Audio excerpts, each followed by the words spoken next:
क्या इसको कह सकते हैं कि ये जंग लंबी चलेगी, या इस वक्त जो नुकसान की सिलसिले दोनों तरफ से दावे किए जा रहे हैं, पाकिस्तानी कौम को तो आपने देखा इसको कोई परवाह नहीं है। पूरा मुल्क जो है जहाँ ड्रोन गिरता है या हम उसे गिराते हैं तो सैकड़ों लोग इकट्ठे हो जाते हैं। इंडिया अपनी शर्मिंदगी मिटाने के लिए और क्या कर सकता है, इस बात पर तो उसी ने एडवेंचर किया है। और पाकिस्तान तो अभी भी डिफेंसेस में है, दूसरे मुल्कों को दावत भी दे रहा है कि हमारा कुछ सूरत बेहतर की जाए। क्या कहते हैं? पाकिस्तान की ऐसे में पॉलिटिकल हालत बड़ी काफ़ी अरसे से ख़राब चल रही थी तो मैं चल रही थी जी, अब ठीक चल रही है जी। मैं उसको इस हमले के बाद से एक फ़ायदा जो हुआ है पॉलिटिकली कि वो सारे जो हैं वो एक पेज पे आ गए। कौन पेज पर आया? सब के ऐसे आज KP के जो पाकिस्तानी जो है उनको नहीं, पाकिस्तानी जो एक जोश जज्बा हम तो साथ है ना, और हम क्या करेंगे? पाकिस्तानी जो जोश जज्बा है कि हम जो है वो एक दुश्मन के लिए जो है इकट्ठे खड़े हैं और हम उनके साथ लड़ेंगे, वो जोश जज्बात कम से कम जो है वो सब में एक। वो तो अपने लिए जान भी बचानी है, रियासत खड़ा भी होना है, रियासत तो हम कहाँ जाएंगे, वो तो जरूर तरफों के साथ खड़ा होना है। लेकिन पॉलिटिकल जो आप कह रहे हैं कि इंस्टेबिलिटी खत्म हो गई है, अवाम तो ठीक है, पॉलिटिकल इंस्टेबिलिटी खत्म करना ही कोई नहीं चाहता, वो साइड पे हो गई है, वो अब सेकंड इशू बन गया है। अब फर्स्ट इशू जो है वो ये जो है क्योंकि मैं जब भी बात करती हूँ तो ये कहती हूँ कि स्टेट को सामने नहीं रखा जाता, तो इस इशू में स्टेट को सामने रखा जा रहा है। और दूसरी बात ये है कि हमारी आवाम जो है वो रिलैक्स्ड है, कंफर्टेबल फील कर रही है। उसके कंफर्टेबल फील करने में इसलिए क्योंकि हमें पता है कि हमारे जो जवान हैं उनके पास they are well equipped, they know how to deal with these things. उनको इन चीज़ों को उनके लिए ये बहुत आसान बात है। दूसरी बात ये कि अगर हम जोग्राफिकली देखें तो हमारा खिता, हमारा मुल्क जो है वो एक बहुत यानी कि छोटा साइज़ है वो इंडिया के सामने। इंडिया की अगर हम आर्मी, उसकी एयरफोर्स का रेशियो निकालें और उसका डिफेंस लाइन जितनी उसकी बड़ी है, जिसको उसने डिफरेंट जगहों को डिफेंस करना है, और हमारी रेशियो निकालें कि हमारे पास कितनी आर्मी और एयरफोर्स है, तो वो हमारे लिए अपने मुल्क को डिफेंस करना बहुत आसान है, लेकिन उनके लिए अपने इतने बड़े एरिया को मुश्किल है। दूसरी बात ये कि हमारे तीन तरफ से कुछ यानी कि एक तरफ से हम चाइना से वैसे ही जो है उस एरिया में इंडिया का भी घुसने की कोशिश नहीं करेगा। ईरान और अफगानिस्तान जो है वो भी कुछ इस तरह के बॉर्डर्स हैं कि उनसे भी वो जो है वो जो है नहीं कोशिश करेगा कि कोई ये अफगानिस्तान में फिर KPK में 50 किस्म की जो 50 जगहों पर सायरन लगाए गए हैं, उसकी क्या रीज़न है?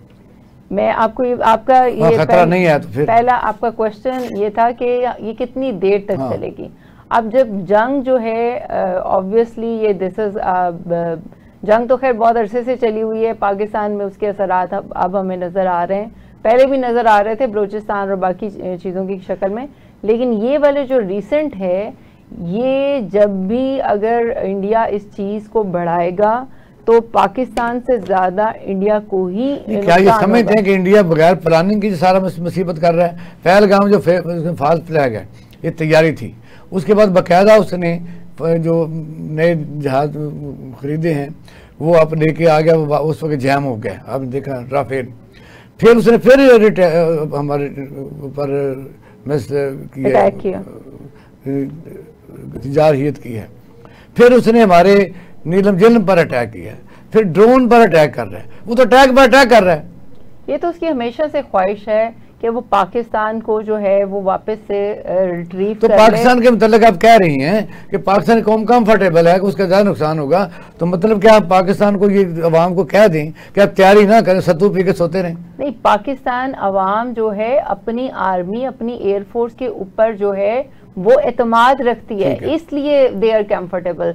उसकी वजह ये नहीं है कि वो सत्तू पी के सो रहे हैं, दे आर अलर्ट, बट उनके कंफर्टेबल होने की और पैनिक में ना जाए। देखें, अगर आप पैनिक की स्टेट में हैं तो इट डज नॉट मीन कि you would be a good fighter.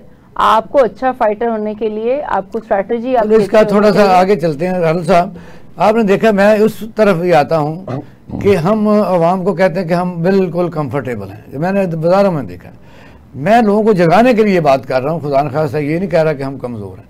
आपने देखा कि बगदाद के टाइम पर भी हमने बड़े कॉन्फिडेंस अंदर बैठे हुए थे, लाखों खां बाहर खड़ा था, और उसके बाद फिर आपने देखा कि हमारे कई मुगल बादशाह भी थे, सूरज उगता ही नहीं था उनकी हुक्म के बगैर। तो फिर अंग्रेज़ों ने क्या किया हमारे साथ। हिंदुस्तान ने 1965 में जंग के बाद बाकायदा प्लानिंग की और ईस्ट पाकिस्तान बना के बांग्लादेश बना दिया। क्या पाकिस्तानी कौम को इस तरह की हरकतें जो सिर्फ कंफर्टेबल तरीके से होनी चाहिए या मुत्तहद होकर कोई नया अमल तैयार करना चाहिए, पीछे खड़ा होना चाहिए, तैयारी करनी चाहिए, या जागते रहना चाहिए, क्या करना है? देखिए, जहाँ तक कौमी यकजहती की बात है तो उसकी तो सुप्रीम कोर्ट के फैसले ने ऐसी तैसी कर दी है। और अब जो है वो तकरीरों और मजम्मतों पे हमें गुजारा नहीं करना चाहिए। हमने बहुत ज़्यादा डिफेंसिव मूड में रह लिया है, हमने बहुत ज़्यादा तकरीरें कर रही हैं, हमने बहुत ज़्यादा मजम्मत कर ली है। अब हमें कुछ करना पड़ेगा, हमें कोई एक्शन लेना पड़ेगा, हमें कोई जवाबी कार्रवाई करनी पड़ेगी।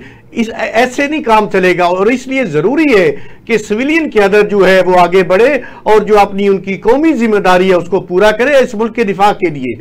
अगर जब तक ये ऐसा नहीं होगा तब तक देखिए, फौजें जो हैं वो जंग लड़ती हैं और हमारे फौजी जो हैं बड़े प्रोफेशनल हैं, हमें उन पर फख्र है। और आज भी देखा आपने पाकिस्तान एयर फोर्स है, उसने बड़ा ही, मैं समझता हूं कि प्रोफेशनल फौज है और बड़ी जिम्मेदारी और दलेरी के साथ उसने सारे जो हमले थे, चाहे मिसाइल हमले थे, चाहे ड्रोन अटैक्स थे, सबको नाकाम बनाया। ये पाकिस्तान एयर फोर्स की बात कर रहा हूं मैं।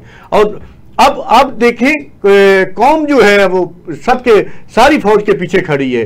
तो अब हमें एक्शन लेना होगा। और मैं कल से सुन रहा हूं मुख्तलिफ टीवी चैनल्स पे, जी भारत को 1.5 मिलियन डॉलर्स का या इतने डॉलर्स का नुकसान हो गया है। भाई उनकी आप इकोनॉमी देखें, उनकी इकोनॉमी कितनी बड़ी है, 350 बिलियन डॉलर्स की इकोनॉमी है, उनको कुछ फर्क नहीं पड़ता।